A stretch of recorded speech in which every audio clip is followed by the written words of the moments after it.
Ceux qui appartiennent à Jésus-Christ ont fait mourir sur la croix leur faiblesse humaine avec ses passions égoïstes et ses mauvais penchants.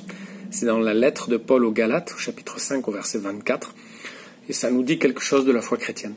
D'abord, ça nous parle de la croix, et la foi chrétienne, ça évoque souvent la croix, le sacrifice, la mort de Jésus sur la croix. Mais ça nous dit que quand on appartient à Jésus, c'est qu'on a fait mourir quelque chose sur la croix. C'est pas qu'on va le faire, c'est que ça a été fait. Donc notre faiblesse humaine avec ses passions égoïstes et ses mauvais penchants. Nous, quand on lit ça, on se dit, j'ai l'impression que ça n'a pas été complètement fait, ou pas vraiment, puisqu'on n'a pas l'impression d'avoir perdu la faiblesse humaine, ou nos passions égoïstes, ou nos mauvais penchants.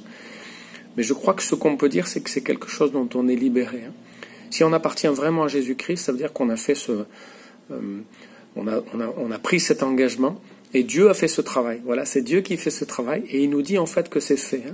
On est capable maintenant d'actions extraordinaires, d'amour extraordinaire. On ne le fait pas toujours, mais on est capable. Et on est libéré de l'incapacité, de l'esclavage du péché. Voilà. Donc, c'est une réalité. C'est quelque chose qui est déjà en nous. Dieu nous regarde déjà différemment. On a un statut différent, mais on n'y arrive pas toujours. Et il faut vraiment qu'on saisisse quelque chose qui a été donné par Dieu. Voilà, donc on a fait mourir. C'est une décision aussi. Quand on s'engage avec Dieu, on dit voilà, je veux rejeter tout ça. Ma faiblesse humaine, mes passions égoïstes, mes mauvais penchants, je veux les crucifier en fait.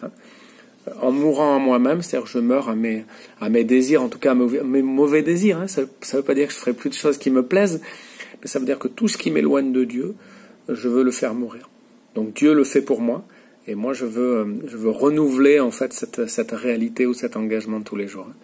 Donc c'est à la fois une promesse, il y a quelque chose qui est réalisé, et puis c'est un combat de tous les jours. Et que Dieu nous aide pour que les autres puissent être touchés parce qu'ils vont voir en fait dans notre comportement qu'on a été libéré de quelque chose et qu'on a fait mourir sur la croix notre faiblesse humaine avec ses passions égoïstes et ses mauvais penchants. Voilà.